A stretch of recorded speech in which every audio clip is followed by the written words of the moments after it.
It's 2 a.m. Your baby wakes up again. Not the first time tonight, and probably not the last. You get up almost on autopilot, still exhausted, trying to figure out what's going on. But when you get there, nothing seems wrong. They fed not long ago. The diaper is clean. The temperature feels fine. And still, they're not settled. Their body is restless. Small movements, but tense. Their eyes aren't fully present. This doesn't feel like a normal wake-up. And that's when the automatic thoughts kick in. Maybe they're hungry. It's probably just a phase. Did I create a bad habit? But something doesn't add up. If it were hunger, it would be simple. Wake up, feed, back to sleep. But that's not what's happening. There's a kind of restlessness that lingers, even after everything should be resolved. So you pick them up, and almost immediately, something shifts. Their breathing slows. Their body starts to relax. The crying softens. Not completely, but enough to make one thing clear. Something just got regulated. You gently rock them, walk a little, until they fall asleep again. You place them back in the crib, carefully, and for a few minutes, it seems like it worked. But it doesn't take long. They wake up again, and the cycle repeats. And it's not just the physical exhaustion anymore. It's not understanding. It's doing everything right and still not getting results. So you start trying to adjust, feed more, change the routine, try to get ahead of it, but nothing really works. And the question starts to creep in. Why does this keep happening, even when everything seems right? Because this doesn't feel random. There's a pattern, a sense of urgency, like your baby is reacting to something you can't see yet. And maybe the biggest mistake isn't trying to get them to sleep, but assuming this waking doesn't mean anything beyond what you've always been told. There comes a point where the most common explanations stop holding up, because if it were just hunger, the pattern would be predictable. Wake up, feed, go back to sleep. But that's not what's happening. There's restlessness before, during, and sometimes even after. So that explanation starts to fall apart. Then comes the second one. It's just a phase. But phase doesn't explain anything. It just labels what you don't understand. And when something repeats consistently, night after night, it's no longer random. There's a pattern being triggered.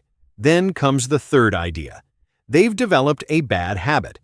But that's based on a false assumption that a baby has the ability to create strategic behavior.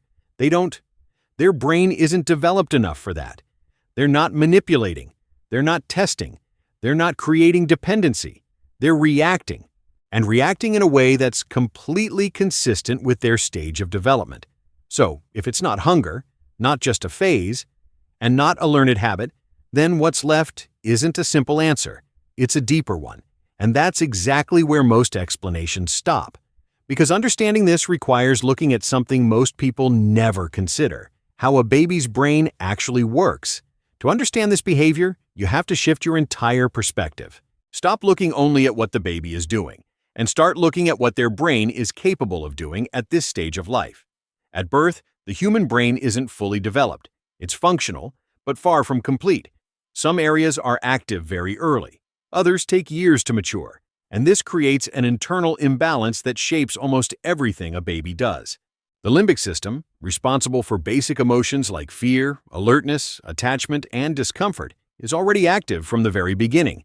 That's what drives the baby's reactions. It's what triggers crying, agitation, and the need for proximity. But there's another part of the brain that's still developing: the prefrontal cortex. This is the region responsible for something that, in adults, feels automatic: understanding what's happening and regulating emotional responses. In other words, feeling something without losing stability. A baby can't do that. They feel, but they don't understand. They react, but they can't calm themselves down. Now, when you apply this to sleep, things start to make sense. A baby's sleep isn't continuous like an adult's. It's fragmented, lighter, more unstable. The brain stays active much longer, shifting between states where internal perception is still ongoing. During these cycles, small internal changes happen all the time. Variations in breathing, shifts in body temperature, natural micro-awakenings that are part of neurological development. For an adult, these go unnoticed. The brain filters them out, regulates, sleep continues. But a baby doesn't have that filter. Each of these small changes can be perceived as something important. And because they don't yet have the ability to interpret and regulate these sensations internally, the result is inevitable. They wake up, not because something is wrong, but because their system doesn't yet know how to maintain sleep without external support. And that completely changes the question. It's no longer, why are they waking up? But how could they not, if their brain doesn't yet have the tools to stay asleep on its own? There's an even deeper layer happening here, and it's not visible. When a baby wakes up at night, it's not just behavior. It's a physiological event.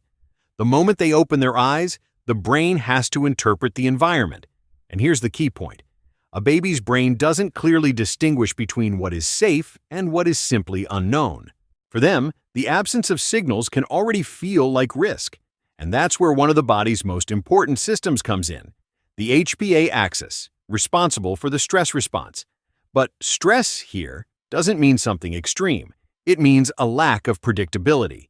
When a baby wakes up and doesn't immediately find familiar signals, touch, movement, warmth, presence, this system can activate. And that leads to the release of cortisol. Cortisol increases alertness. And at the same time, it makes relaxation harder. Now think about what that means. The baby doesn't just wake up. They enter a state where their own body makes it difficult to fall back asleep. And most importantly, they can't get out of that state on their own, because self-regulation doesn't exist yet. That's why everything changes when you step in. When you pick them up, move, speak, that's not just emotional comfort, that's biological regulation. Cortisol begins to drop, and another system takes over. Oxytocin. It signals safety. It allows the body to relax, and only then does sleep become possible again. This explains something essential. The baby doesn't calm down just because they were soothed. They calm down because their body returned to a state where sleep is possible. It was never just about waking up. It was always about not being able to come back on their own. Once you understand this biological response, a question naturally comes up. Why does a baby's brain work this way? The answer lies in evolution. For most of human history, babies didn't sleep alone. There were no separate rooms, no silent environments. They slept in constant contact with the mother's body, feeling warmth, movement, breathing. The human brain developed within that pattern, which means it wasn't designed to interpret separation as neutral. For a baby, separation can mean vulnerability. And throughout evolution, vulnerability meant real risk. A baby who didn't seek proximity, who didn't react, who didn't wake, had lower chances of survival. So evolution didn't create a baby that sleeps deeply and independently. It created a baby that checks, that wakes, that seeks reconnection. And that changes everything, because your baby isn't just reacting to the current environment. They're reacting with a brain shaped by thousands of years of adaptation, a brain that expects constant proximity to feel safe. So when they wake up at night, this isn't a flaw. It's an ancestral pattern working exactly as it was designed to, even if the world around them has completely changed. When you put all of this together, the behavior starts to make sense. Your baby isn't just waking up. They're reacting to an internal experience they still can't organize on their own. They don't fully understand what they're feeling. They can't name it. They can't tell if it's discomfort, alertness, or just a change in their body. But they do recognize one thing: safety. And for a baby, safety isn't an idea.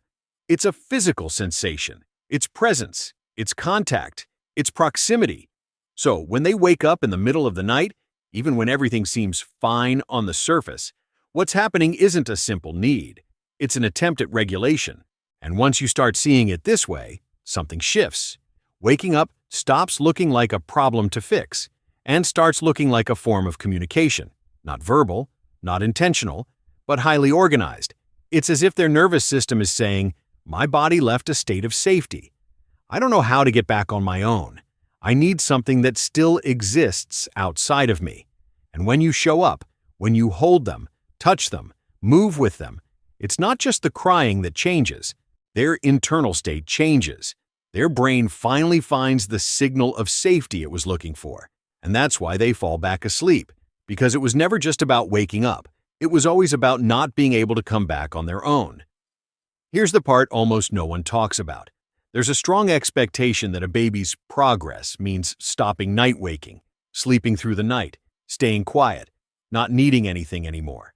But once you understand what's behind these awakenings, that expectation needs to be re-examined. Because in some cases, when a very young baby suddenly stops signaling, stops waking, stops seeking, stops reacting, it doesn't always mean they've learned to self-regulate. It can mean something else.